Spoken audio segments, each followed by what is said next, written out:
Hey guys, this is John. I'm doing a review of NintendoLand. Now, NintendoLand is an interesting animal. It's basically a theme park with Nintendo-related attractions. You have Pikmin Adventure, you have Octopus Dance, which is pretty bad to be honest with you. You have, let's see what this one is. Oh, Metroid Blast, fantastic. You have DK Crash Course. Mario Chase, which is a two-player game or more only. There's no bots, and I'll get more to that. I never even can pronounce this one. Takamaro's Ninja Castle. It's basically a throwing star game, single player. It's not bad. Luigi's Ghost Mansion, great game, but again, multiplayer only. F-Zero, Captain Falcon's Twister Race. It's a good game. It's not great, unfortunately, but it's a single-player game. It's not bad. Animal Crossing Sweet Day, multiplayer only, unfortunately. Balloon Trip Breeze, which is kind of fun. It's obviously a throwback to the original NES title. It's a lot of fun. Zelda Battle Quest, fantastic game, but challenging to play by yourself. Yoshi's Fruit Cart, single-player only. It kind of explains the concept. On the screen, you can see where the fruit that you have to collect is, and on the tablet, you actually have to draw the lines. And that's your 12 attractions. Now, you can unlock things and buy things by doing this coin drop mini game, which you collect coins while playing the game, and you'll collect music, various licensed music, for instance. So there you go. And so there's a lot of collectibles, a lot of things to go back to, and a lot of skill into these games. These games are rather challenging, all of them. Really, the big problem that holds this game back, in my opinion, is basically that some of them require other people, and even the ones like Metroid Blast and Zelda, although they're great, fantastic games, they require other players, and there's no online. You see all these people, they're from Miiverse, but unfortunately, you can't play with them in any games online, and I think that was a big mistake from Nintendo, although I understand conceptually what makes these special. So for instance, let's talk about Animal Crossing Sweet Day. You use the tablet in Animal Crossing Sweet Day, and you use the two joysticks to chase somebody down, and that's your view. You were these guards, and then the people playing with Wii remotes look at the TV and use the directional pad and A and B to collect fruit, and you as the guards have to get them. Well, that's all fun and dandy, but you don't have anybody to play with. Well, you can't do that. Luigi's Ghost Mansion, same story. The person with the tablet's the ghost, and the players with the Wii remotes are actually trying to catch you, and the ghost has to try to get them, and then you have to, people with the Wii remotes are trying the flashlights and get the ghost, and they work together and they yell in the room cooperatively.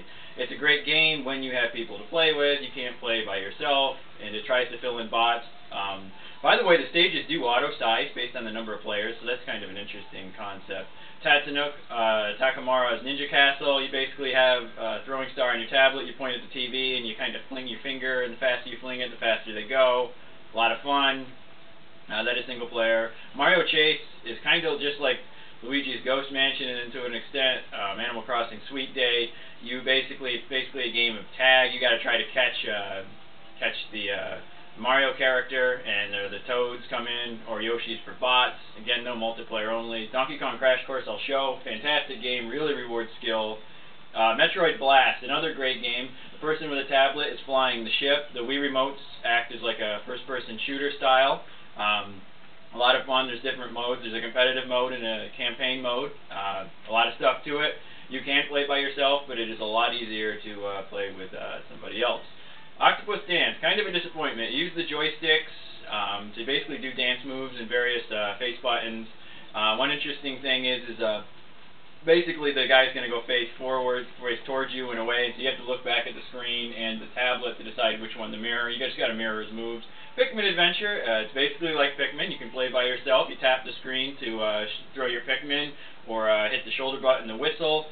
People with Wii remotes actually play as the Pikmin. Pretty fun. It's actually pretty playable by yourself and looks beautiful. Yoshi's Fruit Cart, I've explained. Zelda's Battle Quest. The person with the tablet is basically the archer, and they move all around the room in a 360-degree view. I'm actually moving the tablet now physically, and so you pull back the right joystick to aim, and other players can play with the Wii Remotion Plus, which is one-to-one sword, And the enemies will block certain patterns and stuff, so you do have to be careful. You can't just swing like crazy, and you can't shoot like crazy. A lot of fun to play co-op, rather difficult to play by yourself, especially as the archer. Balloon Trip Breeze, you basically side the tablet, or the stylus, to one-player game only. You slice the stylus to create wind, to blow the breeze, and you try to survive multiple days. Very challenging, throwback to the original, Balloon Trip game, which is now available on the eShop.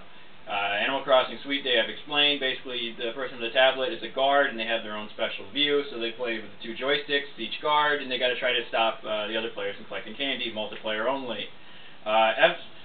Captain Falcon's Twister Race. You basically hold the tablet like this, so you hold it basically long ways, and you steer, and you basically got to run a course. You look at the tablet to see your track, and then the person on the screen can see your face while you're playing, but it's really a single player only, and you kind of look back at the screen when you go through a tunnel because the tablet doesn't have a view, and you try to get boosts and last as long as you can.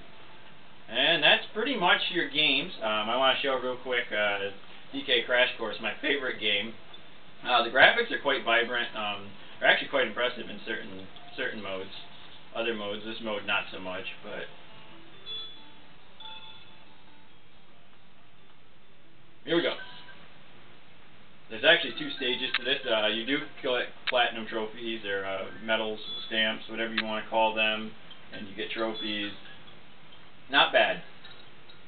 So for this, you guys are going to see a very stretched out view. I'm going to zoom it in a little bit. And I'm going to try to play from that same view. And basically, I'm tilting the controller. Whoop. I'm tilting the controller, and I have a very zoomed in view on my tablet that you guys don't see. And basically, I'm hitting these face buttons. And pro tip, you don't have to blow on the mic. Just hold X. This is my favorite NintendoLand game. I feel it's the most rewarding skill-wise.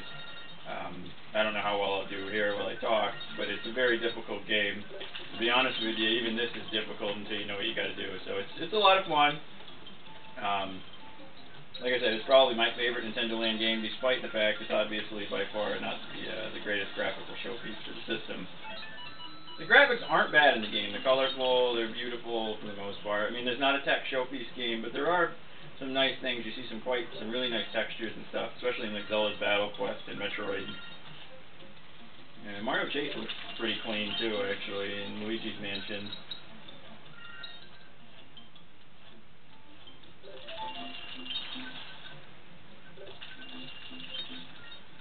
You can tell I've played this game a little bit. To be honest with you, it's not this easy. But everything, once you figure out what you got to do, it's not as bad. I really like this game, though.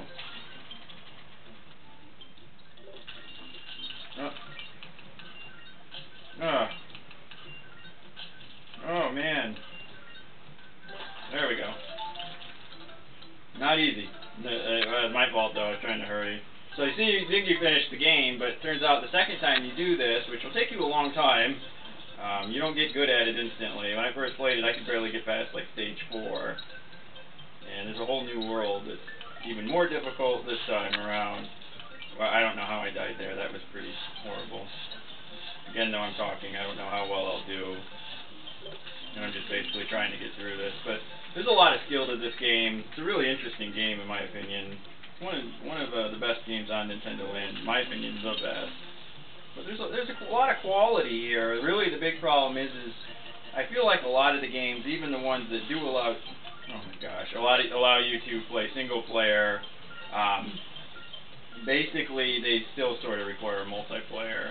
Now, even the ones that are single player only, someone else can play with the Wii remote and help you out, which is kind of interesting. So it really is a party game. And so I mean that's kind of just interesting, a little tidbit to say. Oh my good grief! I'm not usually this bad at the game, not paying attention, but this is kind of the thing with this game. It requires surgical precision, and if you're not paying attention, it's not a casual game. This is probably by far the hardest of the games on NintendoLand, if not the hardest. I'd say F-Zero is quite hard. Captain Falcon's Twister Race. Oh, might as well just restart. You can redraw, pro tip again, if you hit the Y button fast enough. You know, honestly, I didn't like NintendoLand when I first got it. I was rather disappointed, and, terrible. But, you can see I've finished the game before.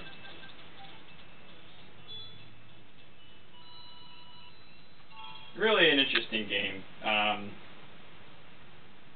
Let's see what else we got going on. I got another 2 or 3 minutes. Let me show real quick Zelda's Battle Quest. That's one of my favorites. That's one of the more impressive ones, provided I'm smart enough to get over there.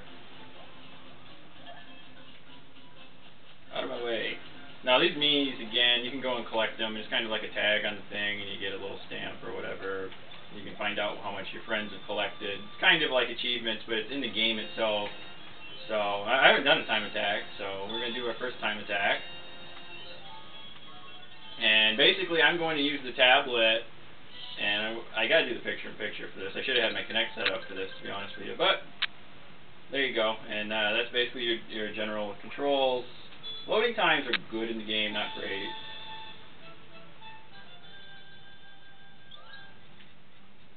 Alright, I pretty much got the idea, thanks. She's kind of annoying. She's like a really nice version of GLaDOS. You know what, I kind of like evil GLaDOS. You can see the graphics are quite nice. It's got like a Kirby's Epic Yarn style texture to it.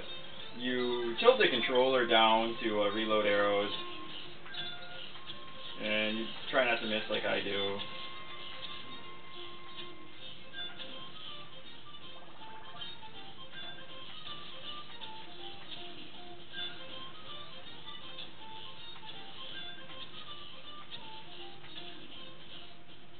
So there's the guys that are blocking. So if I was using the Wii Remote Plus, it would actually be rather difficult. You know what?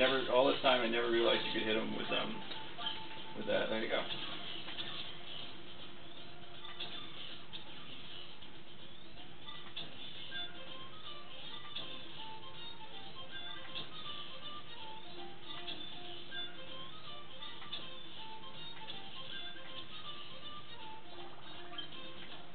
Ooh. You can't really dodge and there's no shield. Yeah, there's that. Or you can dodge the shots, but there's no shield.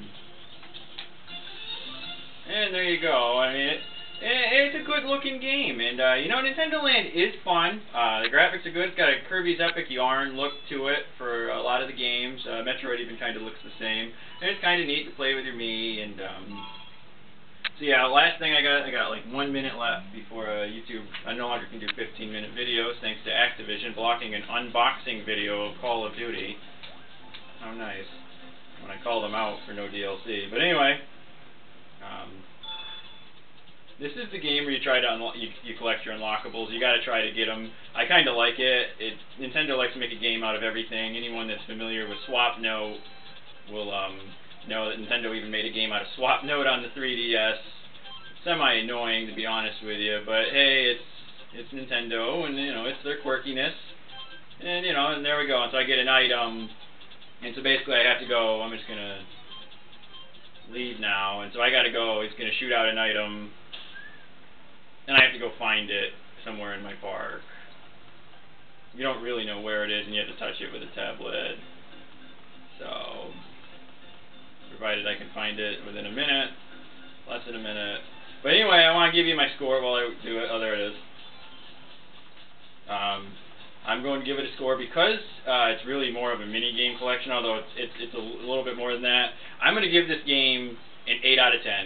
It's a beautiful game. It's neat to see your Mii's in HD, and it's great to throw you know, a tribute to Nintendo. But I feel like because it lacks online, ultimately it's what kills it. I feel like almost 4 of the games are unplayable because of Nintendo's poor choice. Unless you have siblings, which I'd give it another point that way. I would not pay $60 for this game. Pick it up for $40 or less. Thanks for watching. This is